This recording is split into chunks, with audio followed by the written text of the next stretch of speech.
কলকাতা যে কোথা থেকে শুরু আর কোথায় শেষ সেটা নিয়ে কিন্তু তর্ক চলতে পারে। আমাদের শহরটা তো আস্তে আস্তে বাড়ছে। আজকে যার ব্যাপারে আপনাকে বলবো, তার কর্মকাণ্ডের ব্যাপারে পড়তে গিয়ে দেখি তিনি একটা ছোট্ট গ্রামে, কলকাতা থেকে 6 কিলোমিটার দূরে একটা গ্রামে তিনি নাকি একটা মুভমেন্ট শুরু করেছিলেন। সেই গ্রামটার নাম কি?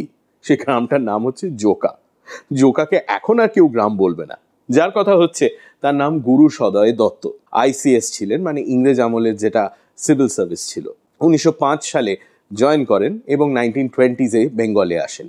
35 বছর লাগাতার সিভিল সার্ভিসে চাকরি করার পর ফাইনালি উনি রিটায়ার করেন। গুরুসদয় দত্তর নামে যে রাস্তা আছে তাকে যে আমরা মনে রাখি, তার প্রধান কারণ হচ্ছে তিনি একটি মুভমেন্ট শুরু করেছিলেন, যেটার কথা হয়তো আমরা স্কুলে পড়েছি কিন্তু তারপর ভুলে গেছি, দ্য ব্রতচারী মুভমেন্ট।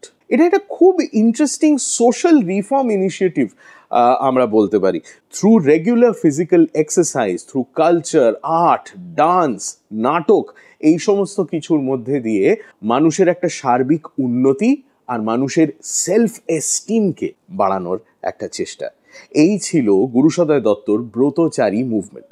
কিন্তু তাছাড়াও গুরুসদয় দত্ত আরেকটি জিনিসের জন্য বিখ্যাত। হি ওয়াজ যাকে বলে আ ফোকলোরিস্ট।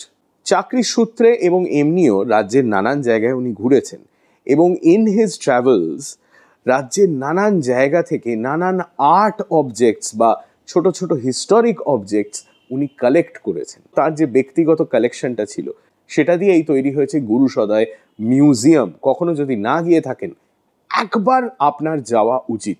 বেঙ্গলের ফোক আর্টের এত সুন্দর কালেকশন একটা জায়গায়, আমার মনে হয় কলকাতায় আপনি আর কোথাও পাবেন না। So that is Gurusaday Dutta. যে রাস্তাটা তার নামে নামকরণ করা হয়েছে সেটা পুরনো নাম ছিল বালিগঞ্জ স্টোর রোড, আর এই রাস্তাটারই তার নামে নামকরণ করা হয় কারণ একসময় এখানেই তিনি থাকতেন।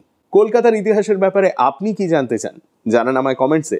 আর কলকাতার ব্যাপারে এরকম আরো অনেক গল্প শুনতে ইনস্টাগ্রামে ফলো করুন আর ইউটিউবে সাবস্ক্রাইব করুন টু হাফ প্যান্ট হিস্ট্রি।